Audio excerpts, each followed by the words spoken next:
Hi everyone, Victor here. We're going to get straight into the review, but if you haven't seen our narrative playthrough of Escape the Dark Sector, stay tuned at the end of this video for a bit of a teaser. We're really proud of this one and would be thrilled if you checked it out. Let's get into it.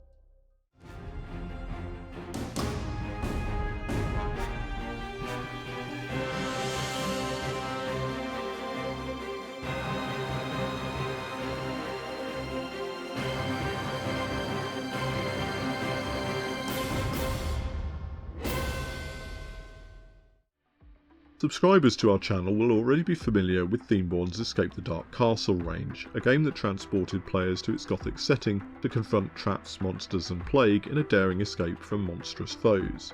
But in 2020 the game would journey to a brand new setting, one bound to appeal to those whose tastes lean more towards the futuristic than the medieval.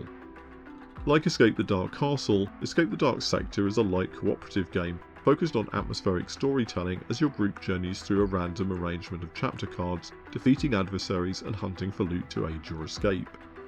Your tale is greatly augmented by the striking monochromatic artwork from Alex Crispin, brought to life by evocative flavour text on each card. For newcomers to Escape the Dark and veteran Castle players alike, a key question will be the extent to which Dark Sector builds on the gameplay of its medieval cousin. Is this a straight reskin for a new setting, a completely new game creating a different play experience, or something in between? To find out, let's start by looking at how to play. Many of the basic rules of Escape the Dark Sector work exactly the same way as Escape the Dark Castle, so if you're already familiar with that game, we've kept all of the information on new rules mechanics to their own handy chapter. You can use the timestamp above to skip to this section. The core gameplay of Escape the Dark Sector remains one of cooperative survival through a randomly generated environment.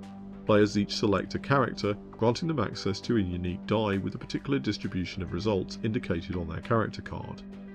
The space station they wish to escape is then constructed by randomly selecting a boss card, 12 chapter cards which are placed on top, and a start card that is placed on top of these. Each of these 14 cards represents a stage along their journey to escape the Dark Sector. If they can complete each of the scenarios revealed by the cards in turn, including defeating the final boss, they will escape. However, if any of the characters perish during their attempt, the game is lost for all players. Many of the chapter cards will involve some kind of combat. When revealed, the combat enemy will generate a number of chapter dice, displaying one of 3 symbols representing wisdom, might or cunning. Usually these will be a mix of a number of predetermined faces and a number randomly generated based on the number of players in the game. We'll talk about ranged combat in the next section, but for close combat the players will attack the enemy by rolling their character dice, removing matching chapter dice, until once the final chapter die has been removed the enemy is defeated. However, for each turn they fail to defeat the enemy, all characters in the fight will lose a certain amount of health points. This damage can be avoided if they roll a shield symbol, blocking the incoming damage, or by taking cover from the attack, though the latter prevents them from rolling their character die and potentially increases the number of turns it will take to defeat their enemy. Once they have completed a combat, players will often be able to draw from the item deck, effectively looting their fallen adversary for tools and supplies that will help them in subsequent chapters. These items include weapons that may increase the damage dealt by the characters, as well as the means to restore characters' health points or manipulate dice results. Such items can be traded between characters, ensuring that they benefit the character with the greatest need. Some chapter cards will feature skill checks, where one or more characters will be required to attempt to roll specific symbols in order to ensure a positive outcome, or grant the players additional loot. As in the previous game, some chapter cards will specify that you will suffer particular effects or risks, meaning the character that turned the chapter card. This additional rule means players will need to consider carefully which of their characters will open each door, often based on the likelihood of a player being able to endure damage. But Escape the Dark Sector is far from a mere reskin of Escape the Dark Castle with a science fiction theme. The rules have been significantly beefed up to fit this new setting, and there are a number of mechanics that either don't appear in Escape the Dark Castle or have been significantly modified. For example, each character gains the advantage of a unique cybernetic implant, granting a specific rules advantage such as a reroll when specific conditions are met. The most notable difference is the inclusion of ranged combat, allowing players to field everything from small laser guns to missile launchers against the majority of foes. Each of these are loaded with a specific type of ammo dice in a specific quantity. When a hit symbol is rolled, players will remove chapter dice of their choice regardless of the trait face displayed. However, the number removed will correspond to that specific enemy's vulnerability to that ammo type. For example, a single ballistic hit on the cyborg would remove a single chapter die, but an explosive hit would remove 3 chapter dice. This significantly increases the considerations of the players when choosing which items to retain, balancing different types and probabilities of success across both ranged and melee combat modes. Another key difference in ranged combat is that rather than taking damage every turn, players that shoot will roll a hit die to determine whether their enemy has successfully returned fire. Enemies will often cause different damage according to whether they are fighting hand to hand or at range. Players can also undertake a greater range of strategy when in ranged combat. Whereas in Dark Castle only one player could rest at a time, multiple players can take cover or reload during ranged combat, though at least one player must take a shoot action each turn or close combat will begin immediately. Once per combat, a player may also take a flank action, and frankly there are a few disadvantages to doing so. Placing their chapter die on the flank action card, the character will initially roll a hit dice to see if they are struck by a glancing shot while trying to get into position, but this only does 1 point of damage at worst. After all other shooting has taken place, they will shoot in a special sub-phase. If this causes any damage, the player will remove 1 additional chapter die than would otherwise be the case. The relative safety of the new ranged combat rules is balanced by a revised healing mechanic, with a single character able to heal once per combat via the tactical medical drone, rather than per turn as was the case with Dark Castle's rest mechanic. Inventory capacity is likewise increased to 4 items instead of 2, balancing the need for ranged and close combat weapons, with some items taking up a double slot as before. Another subtle difference is the arrangement of the chapter cards into acts, allowing the designers to adjust the difficulty level of the game as it progresses by restricting certain events to a later point in the game.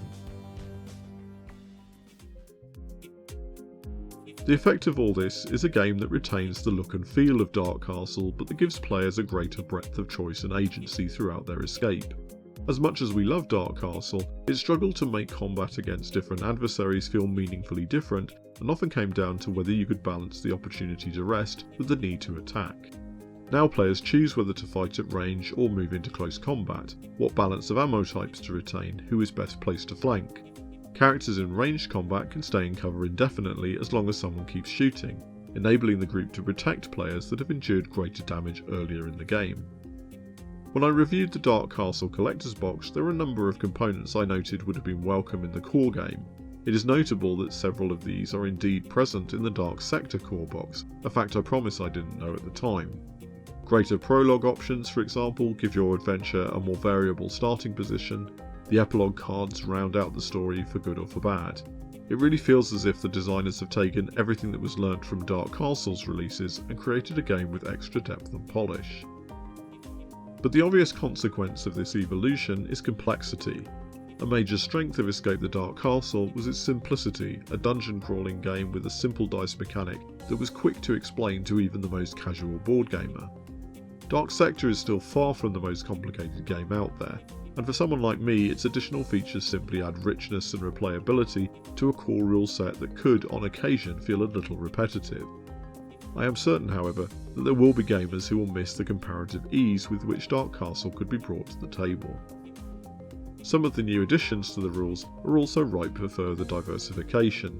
I've already mentioned that the flank action feels like a foregone conclusion in ranged combat, often being safer than the standard shoot action, whilst the tactical medical drone seems tailor-made to be swapped out with alternatives as part of future expansions. At the end of the day, the majority of players that have tried and enjoyed Dark Castle will probably feel similarly affectionate towards Dark Sector. The core strength of these games has always been their capacity for story generation, with chapters that are unconnected, nevertheless combining into a coherent set of encounters. This feature remains strong in Dark Sector, as I hope our recent playthrough video demonstrates. On the other hand, if you have played neither game, only intend to buy one, and are agnostic as to whether the game has a gothic or science fiction setting, then I think there's a strong argument to choose Dark Sector. This is iteration done right, a sequel that feels faithful to the original, but that adds valuable polish to the format. Personally, I cannot wait for my next opportunity to take it off the shelf and venture into the Dark Sector once more. So what of your plans, adventurers? Do you want to see more Dark Sector content from the channel? An exploration of the expansions perhaps? More playthroughs, or something different entirely? This is the best time to give us your thoughts in the comments, as we are still formulating our plans and genuinely wish to have input from our viewers. As ever, if this video has helped you, please give it a like to help promote our content to others, share with your friends, or if your adventure with us begins here, why not subscribe to ensure you never miss our videos. The Dark Sector beckons, but until we return to this part of the galaxy, remember to work hard, play better, and take care out there.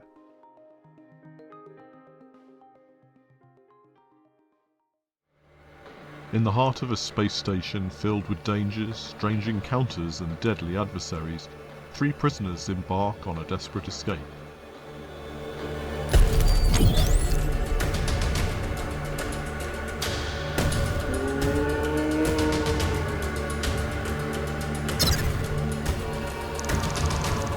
Halt!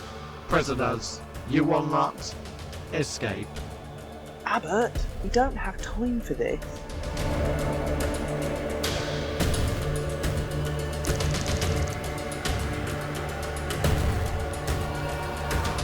You look like someone who could use a taste. It's not time to leave yet, pretties. You remember what curiosity did for the cat tailor?